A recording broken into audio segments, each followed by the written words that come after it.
ரொம்ப முக்கியமாக அடுத்தது நம்ம பார்க்க போகிறது ஒரு திமிங்கலத்தோடைய எலும்பு. திமிங்கலத்தில் இப்படி எலும்புகள் உண்டானி ஆச்சரியப்படக்கூடிய அளவுக்கு இருந்துச்சு. நான் முதல்ல பார்க்கும்போது யானையுடைய தந்தம் நினச்சிட்டேன். கிட்டத்தட்ட இது வந்து ஒரு 7 அடியிலேருந்து ஒரு 10 அடி ஹைட்டாக இருக்கும். இதில் வந்து திமிங்கலத்தோட விலா எலும்பு, கீழ்த்தாடை எலும்பு, முதுகெலும்பு அப்படின்னு எல்லா எலும்புகளையும் இங்கே வச்சுருக்காங்க. தடவையாக நான் பார்க்குறேன். எனக்கு ஆச்சரியமாக இருந்துச்சு. திமிங்கலத்துக்கு இந்த மாதிரி எலும்புகள் இருக்கானி நிஜமாகவே பிரமிப்பாக இருந்துச்சு. அவ்வளோ பெருசு. இப்போ நான் பின்னாடி போய் நின்று ஜூம் பண்ணி காட்டுறேன் பாருங்கள் எவ்வளோ பெருசாக இருக்குன்ட்டு. நிஜமாகவே சூப்பராக இருந்துச்சு. நான் மறுபடியும் சொல்கிறேன், கண்டிப்பாக இங்கே வந்து நீங்கள் பாருங்கள், நீங்களே ஆச்சரியப்படுவீங்க, அசந்து போவீங்க. அடுத்தது நம்ம பார்த்துட்டு இருக்கிறது டால்ஃபின் மீனுடைய எலும்பு தான். இதை அந்த இடத்துல கட்டி தொங்க போட்டிருக்காங்க. ரொம்ப சூப்பராக இருக்குது. அதையும் நீங்கள் பார்த்து தெரிஞ்சுக்கிடுங்க. அதுபோக இப்போ நம்ம பார்க்குறது பழைய காலத்து நாணயங்கள். இந்த பழைய காலத்து நாணயங்கள் வந்து நம்ம சில நேரங்களில் கண்காட்சிகள் போடும்போது தான் நம்ம போய் பார்க்க முடியும். ரொம்ப விசித்திரமாக பார்ப்போம். இப்போ இந்த இடத்துலையும் அந்த நாணயங்களை பாதுகாத்து வச்சுருக்காங்க. பார்க்காத சில அரிய வகை நாணயங்களும் அங்கே இருக்குது. முக்கியமாக சொல்ல போனோம் அப்படின்னா, இப்போ ஒரு எக்ஸாம்பிள் சொல்லணும் அப்படின்னா, நம்மளுடைய 5 பைசா 10 பைசா அதையே நம்மளால் பார்க்க முடியல. இதில் இப்படி இருக்கும்போது இந்த காலத்து நாணயங்கள்லாம் நம்ம எப்படி பார்க்க போகிறோம்? அதனால் முடிஞ்ச வரைக்கும் இந்த மாதிரி அருங்காட்சியல் வாங்க, இந்த மாதிரி நாணயங்களை பாருங்கள். இன்னும் ஏகப்பட்ட பொக்கிஷங்கள் இருக்குது. அதையும் நம்ம தொடர்ந்து பார்ப்போம். அப்புறம் ஒன்று சொல்ல மறந்துட்டேன். இதில் வந்து சில நாணயங்கள் இல்லை. அதனால் அவங்க என்ன பண்ணியிருக்காங்க அப்படின்னா, அதை வந்து சும்மா ஒரு பிரிண்ட் எடுத்து ஃபோட்டோ மாதிரி அதில் ஒட்டி, அது என்ன எந்த காலத்தில் உள்ளது, எப்படிப்பட்ட நாணயம் அப்படின்ட்டு அதில் மென்ஷன் பண்ணியிருக்காங்க. அதையும் தெரிஞ்சுக்கிடுங்க. அடுத்தது நம்ம பார்க்க போகிறது வட இந்தியாவில் உள்ள சிற்பங்கள். இந்த மாதிரி தான் சிற்பங்கள் இருக்கும், மாதிரி சிற்பங்கள் அப்படின்னு சொல்லி அங்கே வந்து வடிவமைச்சிருக்காங்க. இதில் வந்து புத்தர் சிலை இருக்குது. அது மட்டும் இல்லாமல் ஒரு ஆணுடைய தலை இருக்குது, பெண்ணுடைய தலை இருக்குது. அது மட்டும் இல்லாமல் இந்த சமணன்னு சொல்லுவாங்கள்ல, அவங்களுடைய சிலைகள் கொஞ்சம் வச்சுருக்காங்க. இந்த மாதிரி இதை வந்து வடிவமைச்சிருக்காங்க. இதெல்லாம் வந்து வட மாநிலங்களில் உள்ளது. இப்படி தான் இருக்கும் அப்படின்னு நம்ம தெரிஞ்சுக்கிடணுங்கிறதுக்காக இதையும் இங்கே வச்சுருக்காங்க. பார்த்து தெரிஞ்சுக்கிடுங்க. ஓகே மக்களே, இப்போ நம்ம பார்க்க போகிறது வந்து தேர் தான். இது வந்து இந்த தேருக்குன்னு ஒரு தனி சிறப்பு இருக்குன்னு அப்பவுமே சொல்லியிருந்தேன். அதாவது இது வந்து 1852லேருந்து 1980 வரைக்கும் இந்த தேர் வந்து ஓடி இருக்குது. அதில் 387 முறை வந்து சாமி தோப்பு பதியை வந்து வலம் வந்திருக்கு அப்படின்ட்டு அதில் மென்ஷன் பண்ணியிருக்கு. அது மட்டும் இல்லாமல் இந்த தேரில் இன்னொரு சிறப்பு என்ன அப்படின்னா, இதில் வந்து தேவியர் யாரும் கிடையாது. ஆனால் இதில் என்ன மாதிரி வடிவமைச்சிருக்காங்கன்னா, யாழி, அந்த இசைப்பவர்கள், முனிவர், வணங்கோடி ஆள், பெண் உருவம், கிராமிய மக்கள், மன்னர், போர் வீரர்கள், இந்த மாதிரி தான் அந்த தேரில் வடிவமைச்சிருப்பாங்க. இந்த தேர் வந்து சாமி தோப்பு ஐயா வைகுண்டசாமி கோயிலின் பழைய தேர் தான். அதுதான் இங்கே வந்து பாதுகாத்து வந்துட்டுருக்காங்க. இந்த தேரில் இருக்க டிசைன் எல்லாம் உங்களுக்கு ஜூம் பண்ணி காமிச்சிருப்பேன் எந்த அளவுக்கு இருந்துச்சு அப்படின்ட்டு. அது மட்டும் இல்லாமல் ரொம்ப பெரிய தேர் தான். இந்த காலத்தில் வரைக்கும் அதை வந்து பாதுகாத்துட்டு வரணுங்கிறது வந்து ஒரு சிறப்பு மிக்க அம்சம் அப்படின்ட்டு சொல்லலாம். ஓகே மக்களே, அடுத்தது நம்ம பார்க்க போகிறது, இதில் வந்து பெரிய பெரிய பானைகளாக இருக்குது. இது வந்து அந்த காலத்தில் வந்து அந்த நெல்லை வந்து பாதுகாக்கிறதுக்கு பயன்படுத்தின பானை தான், அந்த மண் பானை. அதை தான் அதில் மென்ஷன் பண்ணியிருக்காங்க. அது பக்கத்தில் வந்து ஒரு உருளி இருக்குது. அது வந்து 35 கிலோ சைஸ் உள்ள உருளி. ஓகேவா? அதில் போட்டிருக்கோம் இது எத்தனை கிலோ பொங்கக்கூடிய உருளி அப்படின்ட்டு. இதில் இன்னொரு உருளி இருக்குது. அது இதை விட பெருசு. அது வந்து 50 கிலோ உருளி. அதுவும் ரொம்ப பெருசாக இருந்துச்சு, பார்க்கறதுக்கு அழகாக இருந்துச்சு. இதுதான் அந்த 50 கிலோ சைஸ் உள்ள உருளி. ஓகேவா? அதையும் நீங்கள் பார்த்து தெரிஞ்சுக்கிடுங்க. அதாவது நான் என்ன சொல்ல வரேன் அப்படின்னா, என்னை பொறுத்தவரையில் நீங்கள் இந்த மாதிரி ஒரு வாய்ப்பு கிடைக்கும்போது எல்லாத்தையும் வந்து பார்த்துக்கிடுங்க அப்படின்ட்டு நான் சொல்ல வரேன். அப்புறம் நிறைய வந்து இந்த சாமி சிலைகளாக இருக்கட்டும், நிறைய உருவங்களாக இருக்கட்டும், பொம்மைகளாக இருக்கட்டும், எல்லாமே அந்த காலத்தில் உள்ளதை இங்கே வந்து வச்சுருந்தாங்க. அது வந்து யார் என்னன்ட்டு எனக்கு அதெல்லாம் தெரியாது. ஓகேவா? அதில் நேமும் கொடுத்துருந்தா கண்டிப்பாக நான் உங்களுக்கு அந்த வாசித்து காமிச்சிருப்பேன். இது இவங்க, இது இவங்க அப்படின்ட்டு. நமக்கு அதில் யாரையும் தெரியாது. ஓகேவா? ஓகே மக்களே, அடுத்தது அந்த காலத்தில் வரைஞ்ச சில ஓவியங்களை இங்கே வந்து பாதுகாத்து வச்சுருந்தாங்க. அதுதான் நீங்கள் இப்போ பார்த்துட்ருக்குது. அந்த காலத்தில் மக்கள் வந்து எந்த மாதிரி அவங்களுடைய வாழ்க்கை முறை இருந்துச்சு அப்படிங்கிறத இந்த ஓவியங்கள் குறிக்குது. அடுத்தது நீங்கள் பார்த்துட்ருக்குது இந்த கடல் பாம்புகள். இந்த கடல் வகை பாம்பில் என்னென்ன வகைகள் இருக்குது அப்படிங்கிறத இதில் கொடுத்துருக்காங்க. அதில் வந்து ரொம்ப பெருசாக கண்ணாடி கூண்டுக்குள்ளே இருக்கும்போதே கிளியராக தெரியலை அந்தளவுக்கு. சில இதில் வந்து பேர் மென்ஷன் பண்ணியிருக்கு, சில இதில் பேர் மென்ஷன் பண்ணலை. அவங்களுக்கும் தெரியலை அப்படின்னு தான் நினைக்கிறேன். ஓகே தான், முடிஞ்ச வரைக்கும் பாதுகாத்து வச்சுருக்காங்க. அடுத்து இதில் பார்க்குறது வந்து கடல்வாழ் உயிரினங்கள். என்னென்ன உயிரினங்கள் இருக்குது, அதாவது எப்படி சொல்ல, விசித்திரமாக இருக்கும். இப்போ நார்மலாக நம்ம வந்து மீன் வகைகளை பார்த்துருப்போம், இந்தந்த மீன்கள் இருக்குது அப்படின்ட்டு. நமக்கு தெரியாத சில மீன் வகைகள் இருக்கும்ல, அந்த மாதிரி அரிய வகைகளை தான் இங்கே வந்து வச்சுருக்காங்க. அதையும் நீங்கள் பார்த்து தெரிஞ்சுக்கிடுங்க. அப்புறம் அந்த காலத்தில் உள்ள சில ஓவியங்கள் இருந்துச்சு இதுலேயும். அது கொஞ்சம் பெருசாக இருந்துச்சு. அதுக்கு என்ன அர்த்தம்னே தெரில. அதில் எதுவுமே போடலை. ஆனால் அங்கே பாதுகாத்து வச்சுருக்காங்க.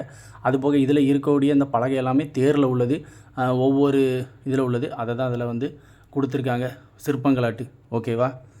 அடுத்தது நம்ம பார்க்க போகிறது அந்த காலத்தில் போர் வீரர்கள் பயன்படுத்தின வாள், அப்புறம் குண்டு, ஆயுதங்கள் எல்லாமே இதில் வந்து பார்க்கலாம்.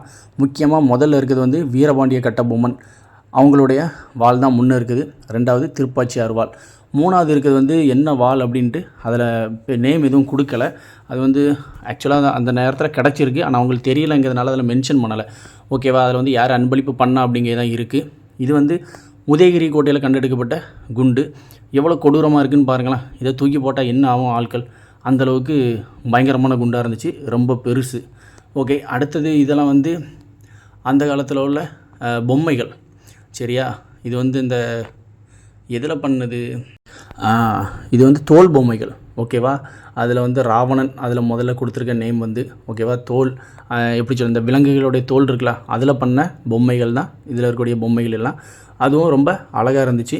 எப்படிலாம் டிசைன் பண்ணியிருக்காங்க அந்த காலத்தில், எப்படிலாம் வாழ்ந்திருக்காங்க அப்படிங்கிறத இதை பார்க்கும்போது தான் நமக்கு தெரியுது. அடுத்தது நம்ம பார்க்க போகிறது வந்து இசைக்கருவிகள். ஓகேவா? அந்த காலத்தில் பயன்படுத்தின இசைக்கருவிகளை வந்து இங்கே வந்து பாதுகாத்து வச்சிட்ருக்காங்க.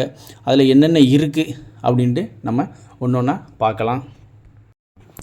இதில் ஃபஸ்ட்டு இருந்தது தழுக்கு, அடுத்தது கொட்டு, இப்போ நீங்கள் பார்க்குறது நாதஸ்வரம், அடுத்தது வந்து தவில், அதுக்கு கீழே வந்து பன்சகி அப்படின்னு கொடுத்துருக்கான். அடுத்தது வந்து நரம்பு கருவி. ஓகேவா? இந்த மாதிரி எல்லாமே இருக்குது. இது எல்லாமே பழைய காலத்தில் உள்ளது, அந்த காலத்தில் பயன்படுத்தினது. இப்போ எதுவுமே புதுசாக அங்கே கொண்டு வச்சதில்லை. அதை நீங்கள் தெளிவாக புரிஞ்சுக்கிட்டால் சரி தான். ஓகே, அடுத்தது நம்ம என்ன பார்க்க போகிறோம், அதாவது அந்த காலத்தில் நம்ம கன்னியாகுமரி டிஸ்ட்ரிக்டில் காணி பழங்குடியினர் அப்படின்னு இருந்திருக்காங்க. ஒரு வகை பழங்குடி மக்கள். இவங்க வந்து அடர்ந்த மரங்கள் நிறைந்த அந்த பேச்சிப்பாறை, பெருஞ்சாணி இந்த மலைச்சூரில் தான் வாழ்ந்துட்டு இருந்திருக்காங்க. இவங்க வந்து ரொம்ப குள்ளமான, ரொம்ப சுறுசுறுப்பாக வேலை பார்க்கக்கூடிய ஆட்கள் தான். இவங்க வந்து பஞ்சு, யானை இந்த மாதிரிப்பட்ட இதான் பொறி வச்சு பிடிச்சி இவங்க உணவாக சாப்பிட்டுட்டு இருந்திருக்காங்க. இன்னும் சொல்லப்போனால் கிழங்கு, தானியம், அந்த பருப்பு இந்த மாதிரிப்பட்டதை பயிரிடுறாங்க. தேன், ஏலக்காய், இஞ்சி, மெழுகு இந்த மாதிரிப்பட்ட எல்லாத்தையும் எப்படி சொல்ல, இந்த பண்டமாற்று முறையில் வாங்கிக்கிடுறாங்க அப்படின்ட்டு இந்த வரலாறு சொல்லுது. இதில் வந்து அவங்க பயன்படுத்தின எல்லா திங்ஸும் இதில் தான் இருக்குது. அதையும் நீங்கள் பார்த்து தெரிஞ்சுக்கிடுங்க. இதுதான் காணி பழங்குடியினர் அவங்களுடைய வரலாறு. ஓகேவா மக்களே? ஓகே மக்களே, ஒரு வழியாக நம்ம காணி பழங்குடியினர் அவங்களுடைய வரலாறு என்னென்னு பார்த்தோம் சிம்பிளாட்டு. இப்போ நம்ம பார்க்க போகிறது நம்ம உடம்பு, இந்த மனுஷன் உடம்புல என்னென்ன இருக்குது அப்படிங்கிற இந்த ஒரு டிசைன் மாதிரி வடிவமைச்சு வச்சுருக்காங்க. நம்ம உறுப்புகள் இப்படி தான் இருக்கும். மூளையாக இருக்கட்டும், இதயமாக இருக்கட்டும், கணையம், கல்லீரல், கிட்னி, எலும்பு, சதை, ரத்தம், நரம்புன்ட்டு எல்லாத்தையும் பிரித்து வகை வகையாக அங்கே நேம் போர்டு போட்டு அழகாக வச்சுருக்காங்க. சில பேர்த்துக்கு நம்ம உடம்புல என்ன இருக்குன்னு அவங்களுக்கே தெரியாது. இதையாவது பார்த்து கொஞ்சம் தெரிஞ்சுக்கிடுங்க. இப்படி உறுப்புகள் இருக்குது, அதை நம்ம எந்த அளவுக்கு பாதுகாத்து வச்சுக்கிடணும் அப்படின்ட்டு. ஓகேவா? அடுத்தது இங்கே வந்து இந்த புத்தகங்கள் நிறையா இருக்குது. இந்த புத்தகங்களை வந்து விற்பனைக்கும் தரதாட்டு வந்து அதில் வந்து போர்டு போட்டிருக்காங்க. அதனால் உங்களுக்கு தேவை அப்படின்னா அதை நீங்கள் விலைக்கும் வாங்கிக்கலாம். ஓகே மக்களே, கிட்டத்தட்ட நம்ம எண்டு போர்ஷனுக்கு வந்தாச்சு. இங்கே வந்து என்ன கொடுத்துருக்காங்க அப்படின்னா, அந்த திருவிதாங்கூர் மன்னர் எப்படியெல்லாம் இருந்திருக்காரு, எப்படியெல்லாம் வாழ்ந்திருக்காரு, அவங்களோட அரண்மனை எப்படி இருந்துச்சு, அது மட்டும் இல்லாமல் அந்த பத்மநாதபுரம் அரண்மனை எப்படி இருந்துச்சு, அங்கே பட்டமளிக்கும் போது எந்த மாதிரி பட்டமளிச்சிருப்பாங்க அப்படிங்கிற எல்லா டீட்டெயிலும் இந்த ஒரு ஃபோட்டோ ஃப்ரேம் மாதிரி இங்கே வந்து காமிச்சிருக்காங்க. அதையும் நீங்கள் பார்த்து தெரிஞ்சுடுங்க. இன்னும் இது வந்து சுசீந்திரம் கோயில் அந்த காலத்தில் இப்படி தான் இருந்துச்சு அப்படின்ட்டு அதில் மென்ஷன் பண்ணியிருக்காங்க. அது வந்து அந்த குளச்சல் போரில் வந்து ஜெயிச்சது, இந்த டச்சுக்காரர்கள் வந்து வின் பண்ணுவாங்களா, அதுக்குன்னு ஒரு நினைவு சின்னம் வச்சுருந்து குளச்சலில் அதை தான் வந்து அதில் காட்டுறாங்க. இந்த மாதிரி தான் இருந்துச்சு. வேறு இதில் இனி என்ன சிறப்பு இருக்குது? இந்த கண்ணாடி கூண்டு எதுக்கு அப்படி வச்சுருக்காங்க அப்படின்னா, இதில் கொடுத்துருக்கிறது வந்து இந்த நாணயம் எண்ணக்கூடிய பெட்டி அந்த காலத்தில். ஓகேவா? ஆக்சுவலாக அந்த முன்ன சொன்னையில் அந்த பெட்டி எதுக்கு வச்சுருக்காங்க அப்படின்னா, யாராவது புதுசாக ஏதாவது பொருள் கொடுத்தாங்கன்னா இன்றைக்கி இவங்க வந்து இதை நமக்கு அன்பளிப்பாக தந்திருக்காங்க அப்படின்னு காட்டுறதுக்காக தான் முன்ன வந்து அந்த கண்ணாடி கூண்டு போட்டு அந்த பெட்டியை வச்சுருக்காங்க. அன்னைக்கு நாங்கள் போன டேட்டுக்கு அதில் வந்து ஒருத்தர் அன்பளிப்பாக கொடுத்தது அந்த காலத்தில் பைசா எண்ணக்கூடிய அந்த பெட்டியை தான் கொடுத்துருக்காங்க. ஓகேவா? இதெல்லாம் அந்த காலத்தில் அந்த மன்னர்மார் பயன்படுத்தின நாணயங்கள், அப்புறம் பத்திரங்கள், அது இதுன்னு எல்லாமே இங்கே இருக்குது. எல்லாத்தையும் பார்த்து நீங்கள் தெரிஞ்சுக்கிடலாம். இதெல்லாம் வீடியோவில் ரொம்ப கிளியராக தெரியாது. ஓகேவா? என்னால் முடிஞ்ச வரைக்கும் நான் எடுத்திருக்கேன், பார்த்து தெரிஞ்சுக்கிடுங்க. தபால் தலை இருக்குது, எல்லாம் எதுவுமே இல்லைன்னு இல்லை. நம்ம கன்னியாகுமரி டிஸ்ட்ரிக்டில் மக்களுடைய வந்து எப்படி அந்த லெமூரியன் கண்டம் எப்படி இருந்துச்சு, மக்களுடைய வாழ்வாதாரம் எப்படி இருந்துச்சு, என்னென்ன உணவு முறை எடுத்துக்கிட்டாங்க, எப்படி இருந்தாங்க, எப்படி வாழ்ந்தாங்க அப்படிங்கிற எல்லா டீட்டெயிலுமே இந்த அருங்காட்சியகத்துக்கு வந்தால் உங்களுக்கு தாராளமாக கிடைக்கும். நீங்களும் வாங்க, வந்து நீங்களும் கண்டிப்பாக பயன்பெறணும். அதுக்காக தான் இந்த காணொளி. ஓகே மக்களே, இதில் கொடுத்துருக்க அந்த யானை சின்னம் என்ன அப்படின்னு உங்களுக்கு தெரிஞ்சிருக்கும்னு நினைக்கிறேன். ஏற்கனவே போன வீடியோ நீங்கள் பார்த்துருந்தா கண்டிப்பாக உங்களுக்கு தெரிஞ்சிருக்கும். இந்த யானை சின்னத்தை வந்து நம்ம எங்கே பார்த்துருப்போம்னா வட்டக்கோட்டையில் வந்து மெயின் என்ட்ரன்ஸில் நம்ம பார்த்துருப்போம். அதுக்குன்னு ஒரு வரலாறு இருக்குது அப்படின்னும் அந்த சிறப்பம்சம் என்ன அப்படின்னு நம்ம அதில் சொல்லியிருப்போம். அதையும் நீங்கள் பார்த்து தெரிஞ்சுக்கிடுங்க. அதை தான் இங்கேயும் மென்ஷன் பண்ணியிருக்காங்க. இன்னும் இதில் வந்து நிறைய அரசர்களை காட்டுறாங்க. இவங்க எல்லாம் ஒருத்தர் மாதிரி ஒருத்தராக வந்து அரசராக இருந்தவங்க அந்த இடத்துல பட்டமளிப்பு விழா மூலம் மட்டும். ஓகேவா, அதை தான் இதில் காட்டுறாங்க. எல்லாரும் யாருன்னு எனக்கு இதில் யாரையும் தெரியாது. உங்களுக்கு தெரிஞ்சிருந்தனா நீங்கள் எதாவது கமெண்ட் பண்ணுங்கள். ஓகே மக்களே, இதில் நீங்கள் பார்க்குறது என்னென்னா மரத்தாலான பொருட்களை தான் இதில் கொடுத்துருக்காங்க. ஓகேவா, அது வந்து அந்த காலனி வந்து மரத்தால் செய்யப்பட்டது. இது வந்து மண் சட்டி, இது வந்து மரக்கப்பி. ஓகேவா, அடுத்தது மண் சட்டி இருக்குது, மர சுத்தியல் இருக்குது. அதுக்கு பக்கத்தில் வந்து அந்த அஞ்சரை பெட்டியும் பவலாம் அது இருக்குது. இந்த மாதிரி எல்லாமே மரத்தால் செய்யப்பட்டது தான் இதில் கொடுத்துருப்பாங்க. எது எந்தெந்த காலத்தில் உள்ளது, எப்போ உள்ளது அப்படின்ட்டு அதில் ஒரு நோட்டீஸ் போர்டு ஒட்டியிருக்கோம். அதை படித்து பார்த்து நீங்கள் தெரிஞ்சுக்கிடுங்க. ஓகே மக்களே, அடுத்தது இப்போ நீங்கள் இந்த பார்க்கக்கூடிய ஃபோட்டோ என்ன அப்படின்னா அந்த காலத்தில் பட்டமளிக்கும் போது இப்படி தான் இருந்திருக்கு அப்படிங்கிறத அதில் மென்ஷன் பண்ணியிருக்காங்க. அதை உங்களுக்கு எடுத்து காட்டணுங்கிறதுக்காக தான் அந்த ஒன்றையும் கிளியராக காட்டியிருக்கேன். இது வந்து நம்ம இந்தியா மக்கள் எந்த மாதிரி இந்த உடைகள் உடுத்துவாங்க, ஒவ்வொரு இடங்களுக்கும் ஸ்டேட்டுக்கு ஏற்ற மாதிரி மாறும். ராஜஸ்தான், நாகாலாந்து, தமிழ்நாடு அப்படின்ட்டு இடங்கள் நிறைய இருக்குது இந்தியாவில், சொல்லிகிட்டே போகலாம். அவங்களுடைய அந்த நாகரீகம் அதுக்கேற்ற மாதிரி தான் உடையை உடுத்துவாங்க. அதை தான் இதில் வந்து மென்ஷன் பண்ணி காட்டியிருக்காங்க. அதையும் பார்த்து நீங்கள் தெரிஞ்சுக்கிடுங்க. ஓகேவா, இன்னும் டிசைன் மாதிரி ஒரு மாதிரி நிற்கார்ல பழங்குடியினர் மாதிரி, அவர் தான் நாகாலாந்து. அந்த எண்டில் நிற்கிறது வந்து நம்ம தமிழ்நாடு ஆட்கள். ஓகேவா, அந்த இடக்கட்டத்தில் கிடக்குது ராஜஸ்தான். இந்த மாதிரி அழகாக மென்ஷன் பண்ணியிருக்காங்க. இது போக உள்ளே அவ்வளோதான் இருந்துச்சு. இப்போ நம்ம வெளியே வந்துட்டோம். வெளியே இந்த சிற்பங்களை பார்த்தா நீங்கள் ஆச்சரியப்படுவீங்க. எல்லாம் அந்த காலத்தில் உள்ள கிபி 1700 1500 அப்படின்ட்டு ஒவ்வொன்றும் ஒரு மாதிரி எப்படி சொல்ல, எல்லாமே கோயில்களில் செதுக்கப்பட்ட சிற்பங்கள். இந்த மாடசாமி, சொடலசாமி அப்படின்ட்டு ஒவ்வொரு பேர் போட்டிருக்கு. அடுத்தது அம்மன், இசக்கி அம்மன், அப்புறம் நிறைய எப்படி சொல்ல இந்த இந்து ஆலயங்களில் சுற்றி வந்து இந்த பாம்பு, அப்புறம் எனக்கு அதுக்குள்ளே நேமெல்லாம் கிளியராக தெரியாது. தெரிஞ்சிருந்தால் நானே மென்ஷன் பண்ணியிருப்பேன். அதில் நான் போட்டிருக்க நேமாக படித்து காட்டுறேன், நீங்கள் தெரிஞ்சுக்கிடுங்க. இது வந்து விநாயகர். இதை வந்து ரொம்ப தத்ரூபமாக வடிவமைச்சிருக்காங்க. இதுவும் கிபி 1700 உள்ளது. அப்புறம் இவங்க யார், இசைக்கியா ஏதோ பேர் போட்டிருந்து. ஓகேவா, அப்புறம் இதில் வந்து மேக்ஸிமம் இந்த சொடலசாமி, மாடசாமி, அம்மன், இசக்கி அம்மன் அந்த மாதிரி தான் நிறைய இருந்துச்சு. அப்படிப்பட்டதெல்லாம் இதில் வந்து தெரிஞ்சதை நான் சொல்லியிருக்கேன். நிறைய இதில் அதில் நேம் கொடுக்கல, அதனால் எனக்கு தெரியலை. அது வந்து காலின்னு போட்டிருந்து, அதனால் அதை வந்து ஜூம் பண்ணி உங்களுக்கு தனியாக காட்டியிருக்கேன். இது போக உள்ளதெல்லாம் நிறைய நேமே இல்லை. எப்படி சொல்ல, அந்த காலத்தில் உள்ளது ஆண்டு இருக்குது, அதில் எனக்கு பேரெல்லாம் தெரியலை. அதனால் என்னால் அதை உங்களுக்கு சொல்லித்தர முடியலை. அதனால் இந்த சிலைகளை மட்டும் பார்த்து நீங்களே தெரிஞ்சுக்கிடுங்க. உங்கள் நேம் தெரிஞ்சிச்சு அப்படின்னா அதே கீழே கமெண்ட் பண்ணுங்கள், நானும் தெரிஞ்சுக்கிடுவேன். அதுபோக இங்கே சொல்லவே வேண்டாம், அவ்வளோ சிற்பங்கள் இருக்குது. எல்லாத்துக்கும் என்னென்ன பேருன்ட்டும் வடிவமைச்சு வச்சுருக்காங்க. ரொம்ப சூப்பராக இருக்குது. இங்கேயும் நிறையா இருக்குது. இதெல்லாம் என்னென்னு பார்த்துருவோம். இதெல்லாம் அந்த காலத்தில் திருவனந்தபுரம் அதை அழகாக செதுக்கி வச்சுருக்காங்க. எல்லா கல்களும் அதே மாதிரி தான். இதுவும் திருவனந்தபுரம். நாளி ஏதோ போட்டிருக்கு, எனக்கு புரியலை அது எழுத்து கிளியராட்டு. உங்களுக்கு புரிஞ்சுன்னா நீங்கள் சொல்லுங்கள். இது கிபி 1700 உள்ள மயில். இது குதிரை. நம்ம 5 கிராமம் கிபி 1700 இந்த குதிரை. இது காளி கிபி 1900. இது நாகப்பேச்சி அம்மன் வடசேரி கன்னியாகுமரி 1900. இது எந்த பேரும் கொடுக்கல. அடுத்தது இங்கே கிபி 1700 உள்ளது நாகர். பின்னாடி இருக்கதான் அதே மாதிரி தான். அடுத்தது துர்கா கிபி 1900 கடற்பகுதியில் உள்ளது. இது சொடலமாட சுவாமி சொத்தவிலை. இது கடற்கரை கன்னியாகுமரி தான். விஷ்ணு அம்மன் சொத்தவிலை கிபி 1900. மேக்ஸிமம் எல்லாமே 1700 1900 உள்ளதான். இது சப்த கன்னிகர் அஞ்சிராமத்தில் உள்ளது. சுப்பிரமணியர் இது மயிலாடி.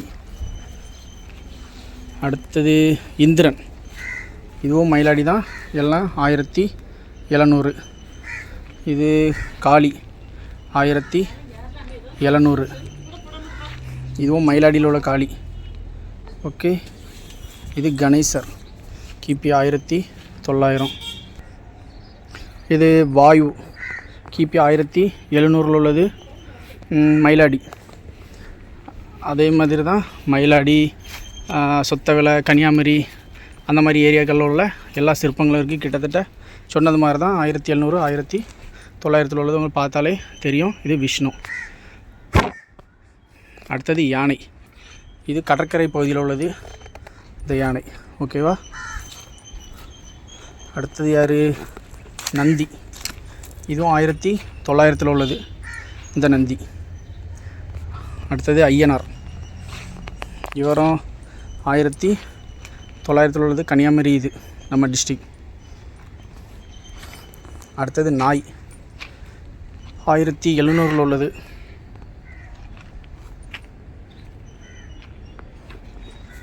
அடுத்தது சந்திரன் வடசேரி. சிவசூல்னு ஒன்று இருக்குது, அதையும் பார்த்துக்குவோம். என்ன இருக்குது? சிவசூல்.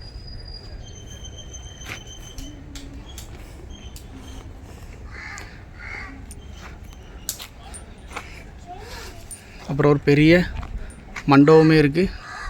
சிற்பத்தில் அழகாக ரெடி பண்ணது சூப்பராக இருக்குது.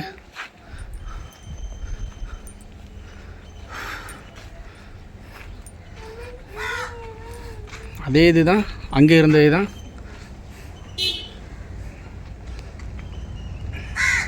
அதே மாதிரி எல்லா சிற்பங்களும் இங்கேயும் இருக்குது. இது வீரக்கல் புன்னார் குளத்தில் உள்ளது. கிபி 1800.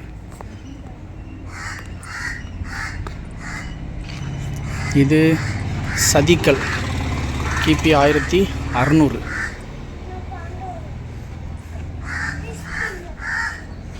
இது பைரன் கிபி 1900.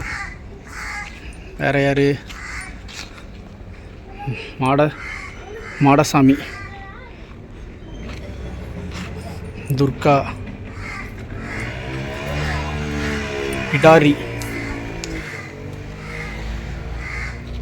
கிபி 1900. இது போக கொஞ்சம் கல்வெட்டுகள் இருக்குது.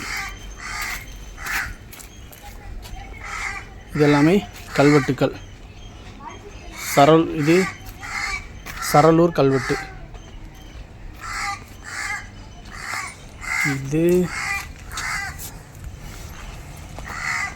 கல்வெட்டு இங்குள்ளது புத்தேரி. இது சுசீந்திரம் பாலம் கன்னியாகுமரி அங்குள்ள கல்வெட்டு. பார்த்துக்கிடுங்க எப்படி இருக்குது அப்படின்ட்டு. சுசீந்திரம் பாலத்தில் உள்ள கல்வெட்டு.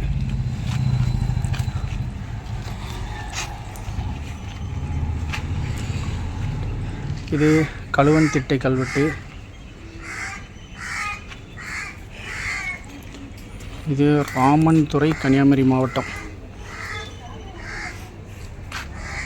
இது சிற்பம். இது அழகான சைடில் சிற்பத்தை செதுக்கியிருக்காங்க. அதுபோக எல்லாம் பார்த்தே தான் சூரியன். அது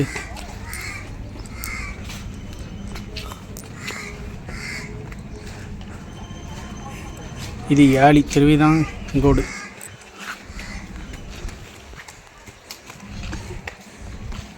வேறு ரொம்ப முக்கியமாக உள்ளது இருக்குது. வட்டக்கோட்டையில் கண்டெடுக்கப்பட்ட பீராங்கி சுமார் கிபி 1800 உள்ளது. இதை பார்த்துடுங்க. இதுதான் அந்த பீராங்கி எப்படி இருக்குது அப்படின்ட்டு. ஓகே மக்களே, ஒரு வழியாக நம்ம கன்னியாகுமரியில் இப்படி ஒரு அரசு அருங்காட்சியகம் இருக்குன்னு நான் இப்போ உங்களுக்கு தெரியப்படுத்தியிருப்பேன். அது மட்டும் இல்லாமல் கன்னியாகுமரிக்கு வர முடியாதவங்க இந்த வீடியோ பார்த்து அந்த பழையகாலத்து பொருட்கள், சிற்பங்கள், சிலைகள், லெமூரியன் கண்டம் பற்றிய வரலாறு, அந்த சாமி தோப்பு, தேர், இப்படிப்பட்ட வட்டக்கோட்டை பீராங்கி இது எல்லாத்தையும் பார்த்து நீங்கள் கண்டிப்பாக ஆச்சரியப்பட்டிருப்பீங்க. அது மட்டும் இல்லாமல் உங்களால் வர முடிஞ்சுன்னா கண்டிப்பாக வரும்போது இந்த அரசு அருங்காட்சியகத்துக்கு வந்து பார்த்துட்டு போங்க. ஒரு ஆளுக்கு 10 ரூபா தான். முடிஞ்ச வரைக்கும் நம்ம வீடியோவை கூட 4 பேர்த்துக்கு ஷேர் பண்ணுங்கள். மறக்காமல் சப்ஸ்கிரைப் பண்ணுங்கள். உங்களுக்கு விடைபெறுவது மரிய நிக்கல்சன். நன்றி மக்களே. பாய் பாய்.